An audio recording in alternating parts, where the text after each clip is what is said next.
Čo tu rozprávaš do ticha? Ty rozprávaš do ticha, ja tu... Pozri sa, kde mi lietajú moje decibely. Ale Pozri nie sa, je jedno, kde ty lietaš. Ja si lietam na svojej frekvencii. Ja neviem, na čom si ty lietaš, ale niekedy by som si na tom chcel uletieť aj ja ti musím povedať. Nedám ti. No, že neviem, čo bereš, ale chcem kilo. Dobrý deň, Vlád. Ahojte.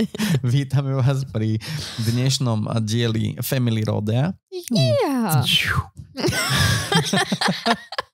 To bude naša zvúčka, počujem. Vítame vás tu opäť po týždni, vás zdravíme. Neviem, či ste si všimli, ale tú krásnu pravidelnosť, ktorú sa snažíme dodržať. Áno.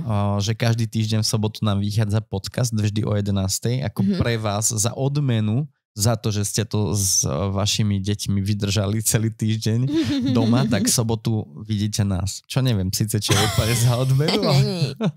Ale môžete si nás vypočuť a odreagovať sa aspoň na chvíľku. Presne tak, vypočuť si nás môžete na Spotify alebo nás vidieť aj na YouTube. Pripravujeme pre vás aj Todo, ktoré sme ešte stále nespustili od minulého týždňa. Ja už som takto v budúcnosti, vidíš, aký som šikovný. Dobre, ty. Ale máme Instagramy, ktoré nás spravuje tuto moja pani ex-manželka Veronika, ktorú veľmi milujem za to. Nielen za to. A aj za to, že nám porodila deti a stará sa o ne, ale a že ma miluje. Hej, aj za to, že rozprávam o 2 stupňky áno, tu si úplne ako si nízko si tam bola. Som nízko, však som nižšia. Ale s decibelmi si tu bola nízko. Však ale ja nerozprávam tak, jak ty. No dobre, už to nechajme tak. No. Spravuješ nám Instagramy, na ktorých nájdete aj bonusový obsah, ktorý stvoríme. Snažíme sa byť tam aj dosť vtipný. Dúfame, že nám to vychádza. A z času na čas áno. A máme tam napríklad aj video, ktoré už má cez 500 000 zhliadnutí, z čoho Veronika mala druhé Vianoce. Takže prosím vás, choďte nám tam follow-vy, budeme vás za to ľúbiť. Aj za to. A takže vidíme sa aj na Instagramoch. Áno. Teším sa na vás. Odkaz nájdete v popise videa. Ako vždy, ako všetko. Áno. No dneska tam máme zaujímavú tému. Ako? Dieťa ako človek. Alebo dieťa je človek, nie dieťa ako človek. Dieťa je človek. No to je dosť logické, keďže sa nenarodí ako zviera. Ale ide mi o to, že s touto témou som prišiel ja, ak sa nemýlim, pretože chcel by som tomu venovať troška nejaký čas. Lebo mi to príde veľmi podstatné. Pretože veľa ľudí sa k dieťaťu chová akože a všetko. A to je tak, kde to začína a končí.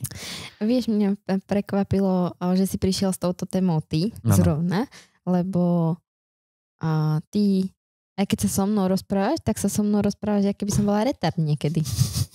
Nesvojprávny. Ešte horšie ako tomu dieťaťu.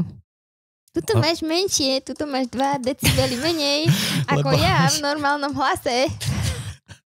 Lebo ty už si dospela a mala by si to chápať na normálnej úrovni a pokiaľ to nechápeš, tak znížim tú úroveň a vysvetlím ti to tak, aby som dočiahol, chápeš? Ty chceš byť na mojej úrovni? Snažím sa, keď ti to vysvetľujem. Prepáč, ľúbim ťa. A ja teba. Aj za to, že si mi vína dal pred chvíľou. No v dobrom, z lásky. Hej, určite. Preto mi prišlo divné, že ty si zrovna prišiel s touto témou, vieš? Áno, aby som to uviedol na správnu mieru, tak s týmto typom výchovy som ale neprišiel ja, prišiel si s ním ty. Čo som ja veľmi rád, pretože ja by som pravdepodobne k tomu sám od seba neprišiel, keďže ja som je ten, to vidieť. Ďakujem. Ja som ten, čo chodí a loví mamuty. A ty si tu tá, ktorá má, teda nie, že má, ale ja som vďačný za to, že to robí a že chodí a skúma a hľadá možnosti a tieto veci. Vieš, toto je to, čo si povedal, že sa snažíš sa znižiť na moju úroveň, tak presne to robíš aj pri tých deťoch. A v komunikácii s Eli sa koľkokrát znižuješ ešte nižšie, jak je to dieťa 4-ročné. Takže chápem, že si s touto výchovou neprišiel. OK. Dobre. Tak dnes ani ten obed zase. Nevadí, nič sa nedie. No, ale každopádne ide o to, že je super začať sa dívať na toho malého človeka, ktorý vám tu začne štvornoškovať Ako na človeka. Ako na človeka, ako na živú bytosť a ako na parťaka. Nie ako na to, že ja som rodič a ty budeš teraz toto riešiť a všetky veci. Alebo sa k nemu chovať ako k šteniaťu, ktoré ste si donesli domov a treba mu cikať asi alebo niečo. No také seberovný. Áno. Je to podstatná časť výchovy, si myslím, pretože dieťa je človek, ktorého treba rešpektovať. Áno, ale poďme k pointe. Áno.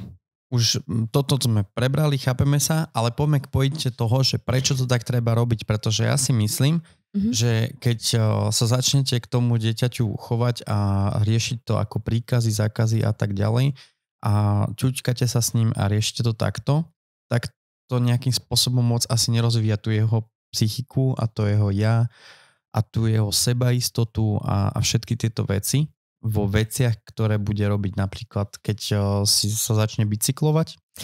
Áno, lebo vy ho vlastne učíte, čo musí, čo nemusí, čo môže, čo nemôže a tým pádom dostáva príkazy, rozkazy, na ktoré si zvykne a potom samo sa nevie rozhodovať. Samo nevie riešiť nejaké veci, situácie. Takže podľa mňa treba tomu dieťaťu nechať aj voľnú ruku. Nehovorím, že vo všetkom, a v každej situácii treba tam byť ten rodič, ktorý dohliada, či je všetko v poriadku a či si neublíži to dieťa, alebo proste tieto veci, čo sa týka zdravia a bezpečnosti. Treba mať pod dohľadom vy ako dospelí, ale to dieťa je svojprávne a tiež mám právo sa rozhodnúť samo. Máš nejaký konkrétny príklad? Pamätáš si niečo, kedy my sme to začali s našou malou takýmto spôsobom riešiť, že sme začali sa jej pýtať na nejaký názor alebo na niečo? A tak už od mala vlastne sa pýtaš, že či si prosí toto alebo tamto, alebo ono, alebo... Nepamätám sa, kedy to presne nastalo to, že bolo treba sa jej začať pýtať takto konkrétne, aby si to ona uvedomila. Od malinka mala jej dávame na výber možnosti, ktoré sú, ktoré môže, ktoré sú pre ňu bezpečné a ona si z nich vyberá. Má právo voľby. Nehovorím, že vždycky je to o tom, že máš len toto. Ona keď si povie niečo iné, tak áno, tak sa snažíme to prispôsobiť a aby dobre bolo, aby teda boli naplnené aj tie jej potreby. Samozrejme, neplatí to v možnostiach, kedy mu dáte na výber tomu dieťaťu, lebo jasné, keby sme dali naše malé na výber, že čo si prosí na obed, tak ti povie, že kinderko, hej? Ako pokiaľ by to išlo do týchto extrémov, to nie, no jasné. Tak jasné, že tam to treba nejakým spôsobom ukorigovať. Ale... Ono to veľa ľudí si myslí o tejto výchove, že je to presne takto. Že to, čo si dieťa povie, to je. Ale to dieťa má stanovené hranice, ale nie sú. Toto musíš robiť a toto budeš robiť, inak tomuto sa snažíme vlastne vyvarovať. Že nie je to príkazom, rozkazom, nie sú to nejaké vyhrožovanie alebo niečo.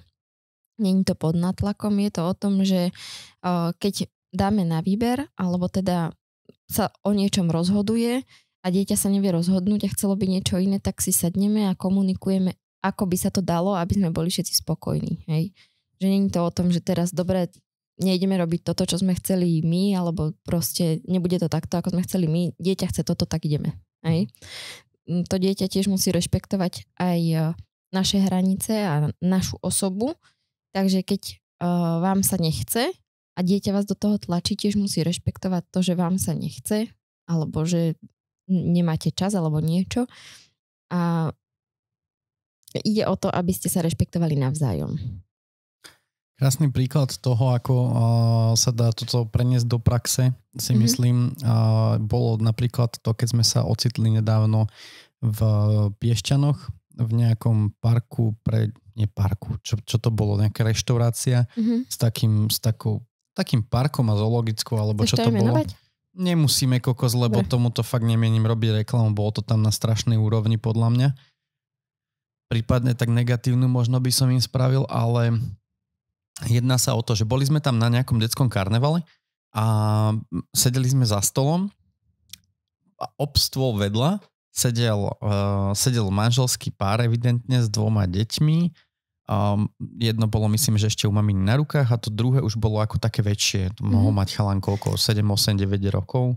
Cirka. 9 nie, tak 7 mohol mať. Vyzeralo to tam byť práve, že v takej tej klasickej tradičnej slovenskej výchove a kultúre Pevná našej. Ruka. Pevná ruka otca. A ako to, čo som ja tam videl, to je, mne to ako, mi to hlava moc nebrala. Tam išlo o to, že vlastne ten chlapec niečo chcel. Neviem už čo konkrétne. Neviem, či niečo na jedenie, alebo neviem. Niečo chcel a ten rodič, konkrétne ten muž, ten otec tam úplne, že explodoval. To bolo, že keď neprestaneš, tak pôjdeš do auta, ťa zavriem. To tomu tam hovoril. Áno. A potom tam ten rodič, proste, ten muž, čo si sa, on sa nie, že po ňom zahnal, ale on buchol normálne po stole takto a smerom ako ku nemu, aby mu ukázal tu ako tú... Kto je tu autorita. Áno. A presne o niekoľko minút neskôr ten chlapec, keď tam nebol otec, dostal ako záchvat hnevu z toho, že nemohol dostať neviem čo, niečo, čo chcel a tresol po stole. Proste tam je krásne vidieť to zrkadlo, ktoré nám tie deti dávajú, že sú ako špongy a že to, čo urobíme, tak onedlho oni to vnímajú. Čakajme od nich. Áno, presne. Toto je presne krásne to pozorovať aj na Eliške. Veľakrát, keď sa nejako správame, ona to zopakuje, až potom nám docvakne koľkokrát, že čo sme spravili a čo robíme zle, keď proste toto spravila, hej. A vtedy sa snažíme my to obmedziť alebo proste robiť to inak, aby sa to neopakovalo. Lenže keď už takéto niečo nastane, že toto dieťa vidí, začne to opakovať, tak už mu môžete 100-krát povedať, a ono to aj tak na 101. krát spraví, lebo to videlo. Ano. Proste kým to docvakne, že aha, toto nie je úplne ono a tak toto vlastne nemám robiť, lebo jednoducho to nie je OK, ale začne to robiť inak, tak ako mi mamina hovorila, tak ako to robí už aj ona, tak to je zase proces. U koňa to vidíš tak, že on prežuje. To som zistil. Že prežuje? Prežuje. Keď mu docvakne? Áno, keď mu docvakne, keď spolu robíte nejaký cvik alebo niečo, to prepad som odbočil, ale sa mi to tak páčilo, že to tam vsuniem. Keď mu docvakne, tak on spraví také, že on tak prežuje. A vtedy jemu došlo. Škoda, že to nemajú deti, bolo by to jednoduchšie. Vidíš, že mu došlo, vieš, tak prežuje. Že to vidíš, hej. Ale na tých deťoch to vidíš, keď to začnú robiť. Jasné. Presne, keď to pochopia, tak to začnú robiť. A fakt to je vidieť aj na Eliške, že môžem to spomenúť, začala nás byť. Nie, že byť, akože úplne, že byť, ale... Veronika chodí s monoklami. Do mňa si ešte toľko nedovolí. Počkaj, mňa nebije, bije len teba. Aha, pekné. Není to, že bitka, ale je to tak, že keď sa jej niečo nepáči, že je taká rozhodená, tak príde a capne ho do ramena. Že alebo buchne aj s pesťou. No, a to býva taký prejav toho, že proste, niečo sa jej nepáči. Že má hnev. Áno. Niečo sa jej nepáči. A ona to nerobila. Ale už to vie povedať. Už to vie povedať. Potom sa ti následne treba zospravedlniť, prepáč, a povie ti, že sa hneva. Pokračuj. Presne, toto som chcela povedať ja, len mi niekto skočil do reči. Dobre, nevadí. No, to povedal si myšlienku. Veľakrát sa stane už, lebo snažíme sa to odbúrať toto u nej a veľakrát sa stane, že povie, že prepáč, že ja sa jej spýtam, prečo si ma buchla.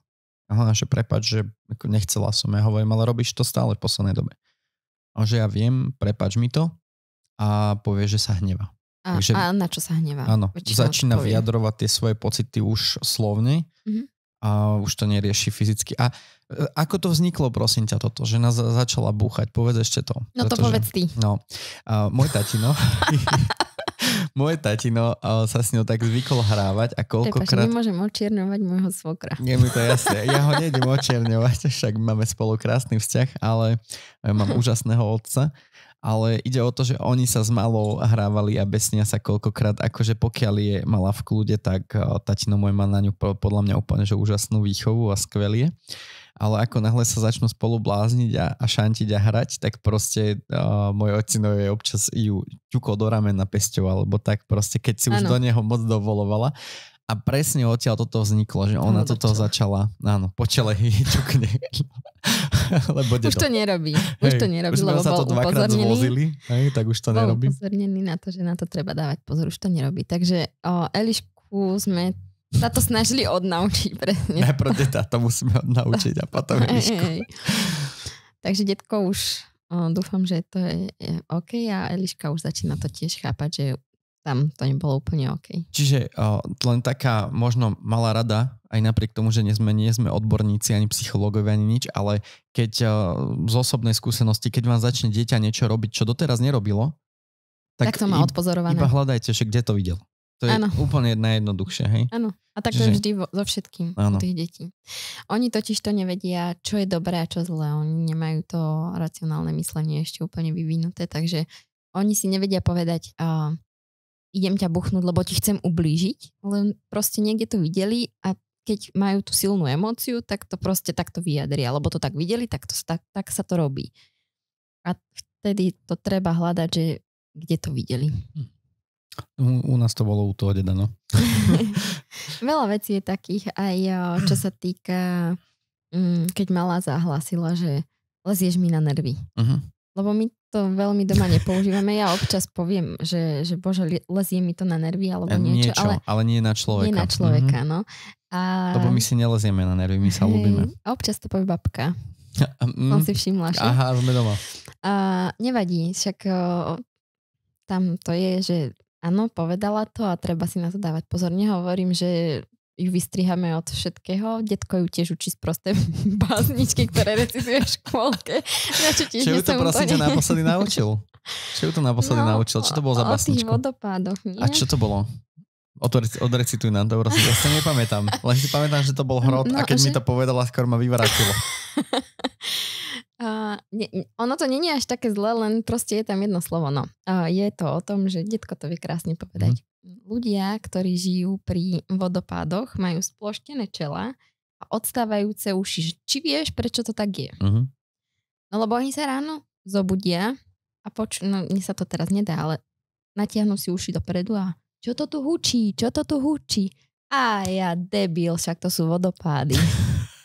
Takže toto začala Eliška recitovať a recituje to aj. A babkina tiež ešte jedna. Mám, ako to je Eliška vydala sa za Miška a Miško ju ľúbil, do gati jej trúbil. Aha. Tiež recituje škôlke. No sú tie ľudové, krásne. Hej. Takže, ale to proste ju neodnáčiš.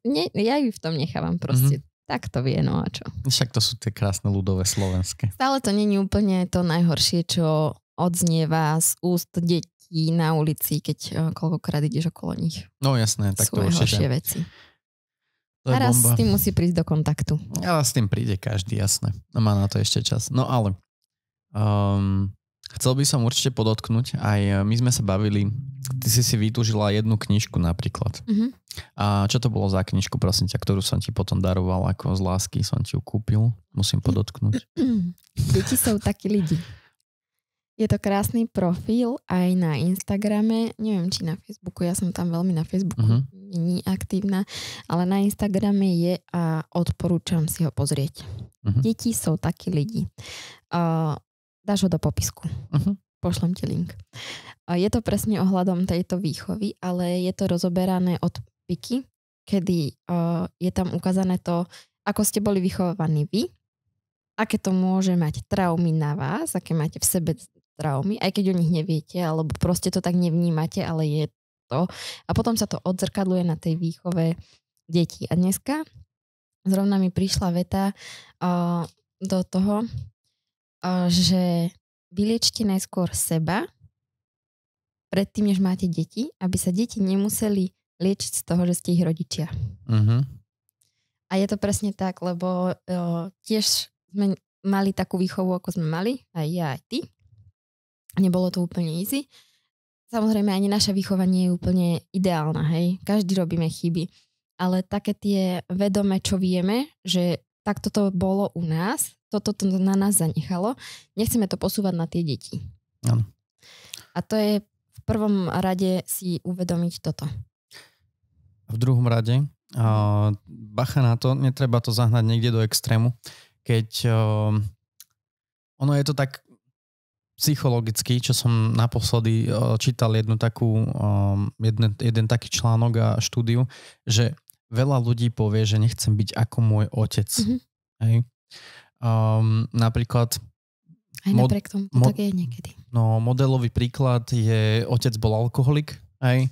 A teraz ten človek povie, že ja nechcem byť ako môj otec a ja nikdy nebudem doma piť a ukracovať o to ľudí a toto a peniaze a finančný rozpočet a hen toto, tamto ono. Na jednej strane to môže vychrliť ako veľmi prospešná vec, ale na druhú stranu môže sa to zahnať do nejakého extrému a potom tam vzniknúť iné problémy z toho. Áno. Čiže bacha na to, kde korčulujete na tom tenkom ľade. Vždy treba používať, ja si myslím, že je veľmi dobrá vec, čo sa osvedčuje v poslednej dobe, keď vybehli so všetkým AI a so všetkou umelou inteligenciou a s vecami, je ten náš zdravý sedliacký rozum. Mm-hmm. Čiže tak niekde si povedať také pre a proti na minútku sa zamyslieť, porozmýšľať nad tým, čo idem robiť a ísť takým zdravým sedliackým rozumom, si myslím. Mm-hmm. Tam je zase treba dať bacha na to, je tam veľmi tenká hranica medzi tým touto výchovou a tou benevolentnosťou úplnou, že proste necháte dieťa nech si robí, čo chce, ako chce a kedy chce a ono vám časom začne skakať po hlave. Treba tam mať nastavené tie hranice zdravo. Uh-huh. Aby to dieťa bolo v pohode a aby vás bralo ako rodiča, ako partnera. Určite, hej.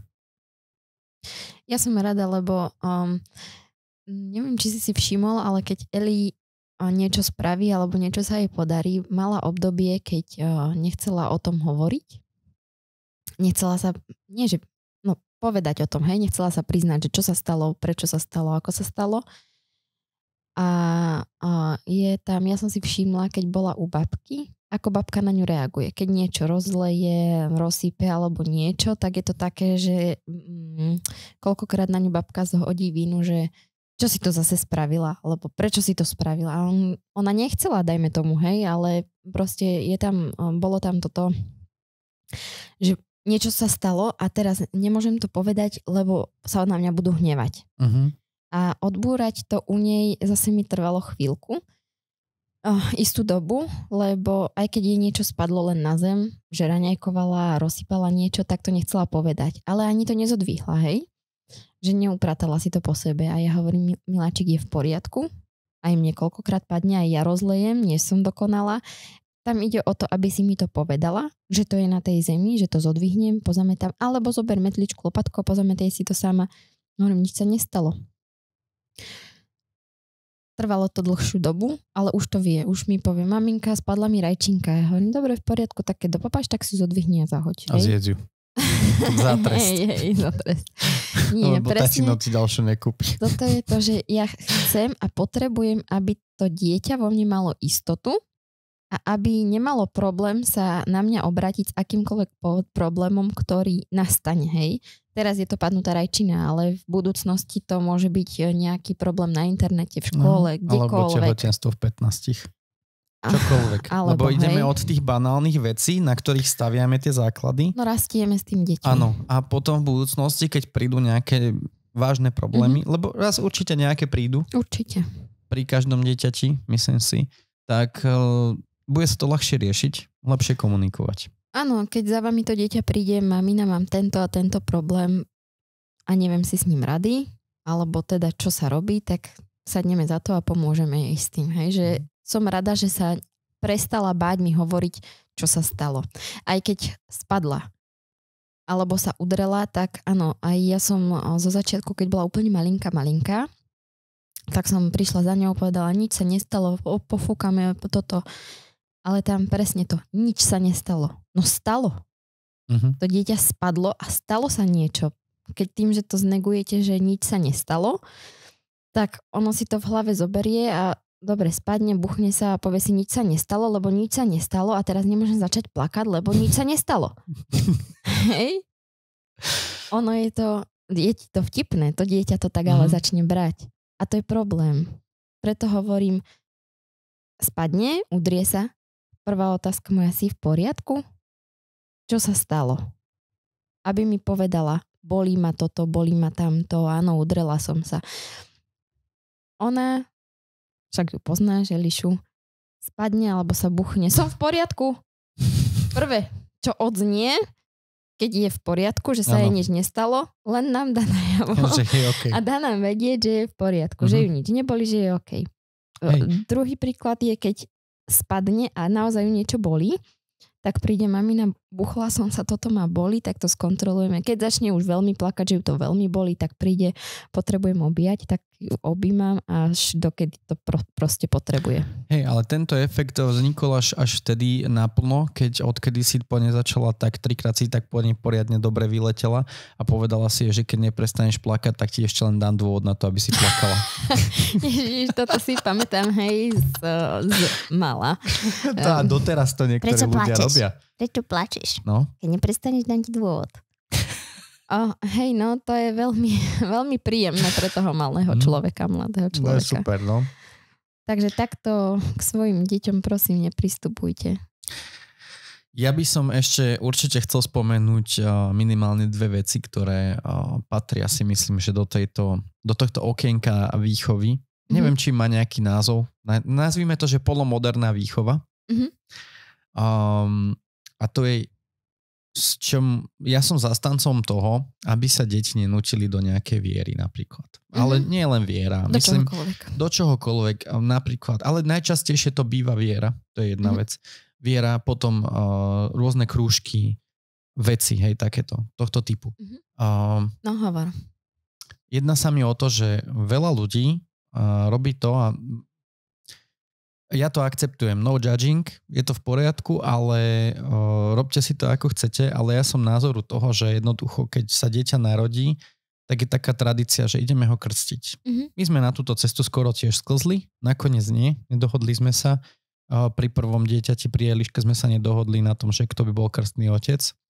A pri druhom, pri Leonardovi sme to už ani neriešili, pretože proste ako, myslím si, že krstného by sme vybrali už, konečne máme nejakých spoločných kamarátov, možno jedného, ale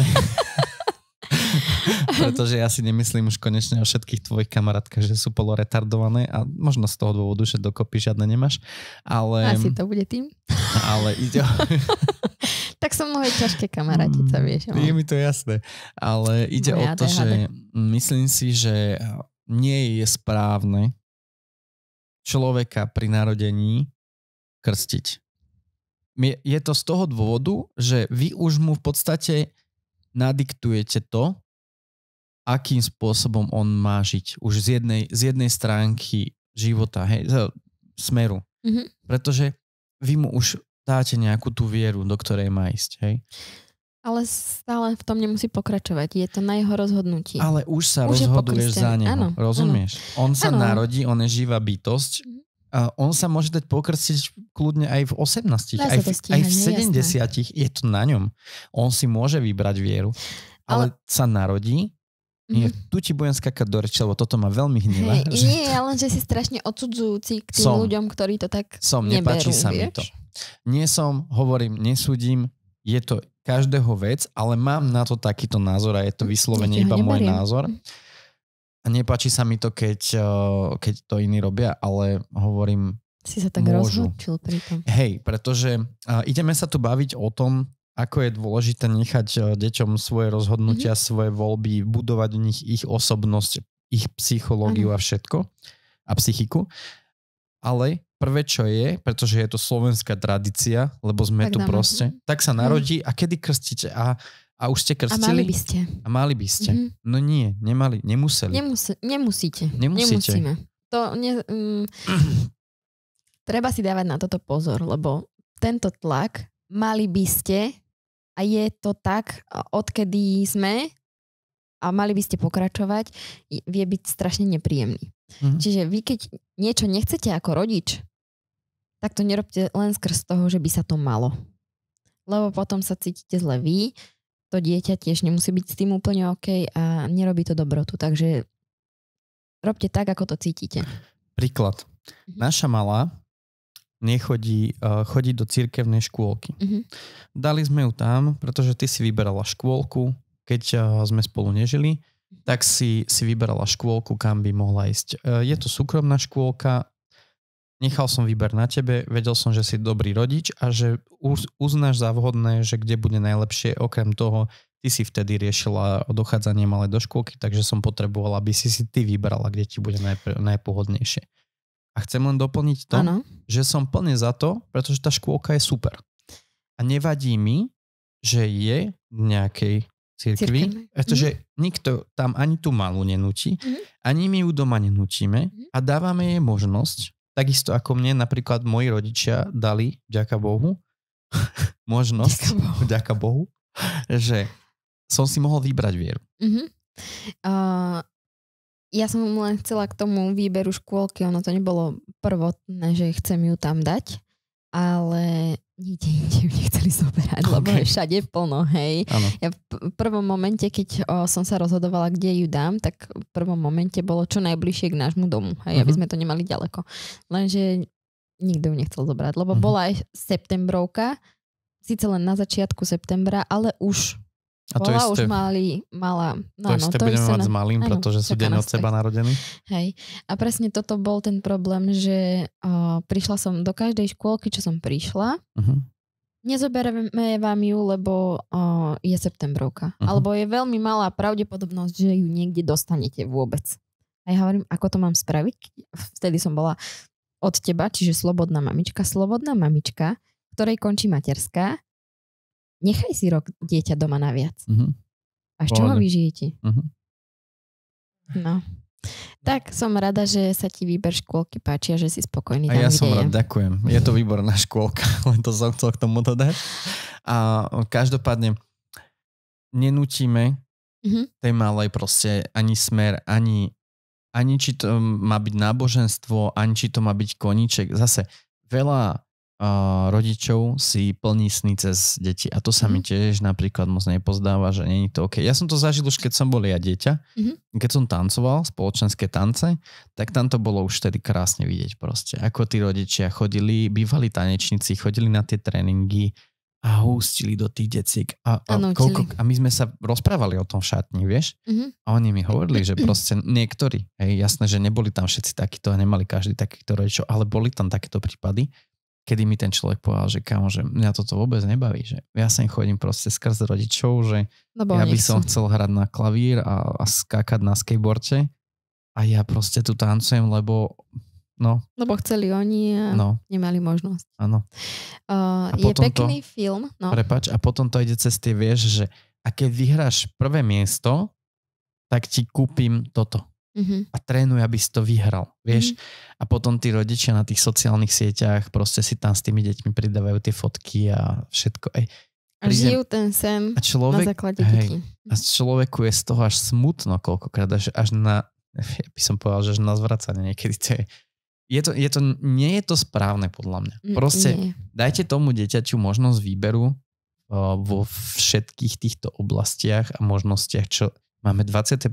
storočie, máme strašne veľa možností. Tak krásne portfólio všetkých vecí a možností, proste čo sa v živote dá robiť, ochutnať, vyskúšať, proste zažiť, že je škoda a prečo by sme to mali robiť, uberať tým deťom našim, ktorým chceme dať všetko, tak im ukrajovať z toho života. Veď nech si to žijú podľa seba. Majú pod našimi krídlami. A len im stačí umožniť to, v čom sa chcú rozvíjať. Jasné, že ich to nemusí baviť do nekonečna a možno nájdu niečo iné. Ale umožniť im to, dať im priestor a možnosti na to, aby to aspoň skúsili. A vy ich len sledujte, ako im to ide a či im to ide a či to má nejakú budúcnosť. Netreba hľadiť teraz hneď, že nevieš to a nebudeš to vedieť, alebo ani ja som nikdy nebol dobrý v angličtine, tak ani ty nebudeš. Hej, nehľadiť na to dieťa, akože že to nezvládne, ale chceš, skús a uvidíš. Tak a robte tú barličku a robte tie ochranné krídla a uvidíte, čo to bude robiť s ním. A je krásny film, ty si ho so mnou nepozeral.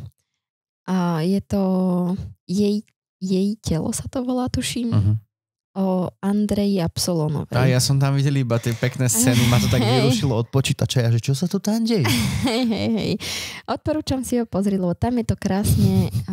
Mamina si chcela plniť sny cez dievčatá, cez céry a nabralo to úplne iný spád, ako malo. Áno, boli tam nejaké problémy, ktoré k tomu viedli, ale... Ja som tam žiadne problémy behom tých pár scén nevidel, čo som odklonilo moju pozornosť. Takže toto je presne ten moment, kedy som si uvedomila, že fakt netreba na tie deti tlačiť a netreba im hustiť. Musíš byť úspešný a musíš toto a musíš hento, lebo oni si z toho zoberú len to, čo potrebujú a potom sú úspešní všade možne len tam niekde si to predstavujete a kde ste s tým úplne stotožnení. A ešte je krásny jeden príklad, kedy sa toto deje, čo vidíš na rodičoch. Ale na druhú stranu musím povedať, že tá mamina, aj keď tlačila do tých detí, že musia byť úspešné, ona bola úspešná, najúspešnejšia v podstate na Slovensku, ale v inom obore, hej, ale mamina stále zostala stáť pri nej. Je v poriadku to, čo robíš, pokiaľ to tak chceš robiť, rob, si úspešná, si. Čiže tej mamine išlo len o to, aby bola tá dcera úspešná. Neprezrádzaj pointu filmu, prosím ťa, nech si ho pozrú, keď ho budú chcieť. Aha, okej, no prepáč. Lebo už dávaš spoilery. Ale... Bože, ja sa dneska furt dožubávam na niečo. Jedná sa o to, že je ešte jeden krásny príklad, kedy sa toto deje a to je tiež veľmi častý a môžete si ho všimnúť aj u ľudí bežne, v bežnom živote, že prídem niekde ku zákazníkom a majú tam, ja neviem, dceru, syna, ktorý končí základnú školu, je 9-ták. A teraz, že a čo budeš, a kam si podal prihlášku a čo plánuješ, čo ťa baví v živote, čo by si chcel robiť. A mamina príde a on bude zubár. Lebo oni dobre zarábajú. Áno. A tak toto bude. Áno, lebo ja som neni a on bude dobre zarábať. Tak. Aj no, to je tiež také. To sú tiež celkom pecky, čo ma akože dávajú dole. No ale tak ja verím tomu, že ako sa spoločnosť omladzuje a vyvíja, tak aj my sa budeme vyvíjať nielen vo výchove, ale aj vo všetkých týchto oblastiach. Čiže hádam toto, určite to úplne nevymizne zo spoločnosti, ale hádam sa to troška zmení. Ono nám je ľahko o tom rozprávať, ale tí rodičia, ktorí sú už v tom štádiu, že majú 15 ročných a po škole im povedia, že oni nechcú ísť ďalej študovať, oni chcú ísť pracovať alebo proste nechcú robiť nič. Ťažko sa v takýchto situáciách vykorčulováva a rieši to s tými deťmi. Takže ešte nie sme v tomto štádiu, ešte nevieme o tom svoje a nemáme skúsenosti, ale verím, že to je ťažké pre tých rodičov, pretože ukorigovať mladého človeka, ktorý má už vlastný rozum a vie, čo chce a čo nechce, ťažko sa s ním komunikuje o nejakých veciach. A preto je fajn, že my s malou komunikujeme už v tomto veku, pretože pokiaľ nikde nepochybíme a bude to takto, tak verím, že v tých 15 nám bude vedieť povedať, že toto chcem pre toto a my sa to budeme snažiť rešpektovať. Tak. Ja si myslím, že všetko. Máš ešte niečo, čo by si chcela dodať? Asi nie, lebo ma už zase zžubeš dneska. Ja som ti teraz dal možnosť otvorenú možnosť o tom, či niečo ešte chceš. Dobre, takže nie. Ja som veľmi rád a vďačný ti za to, že už nič nechceš. Ďakujem. Chceme sa s vami tým pádom rozlúčiť. Držte sa. Vidíme sa zase o týždeň. Nech žije to dieťa vo vás. No, ďakujem. Vidíme sa o týždeň. O týždeň. A vidíme sa na Instagramoch a všade tam v príbehoch a v reelskách a v storkách a všetko. Aj skôr ako o týždeň. Takže tak, držte sa. Majte pekný deň. Ahojte. Čaute.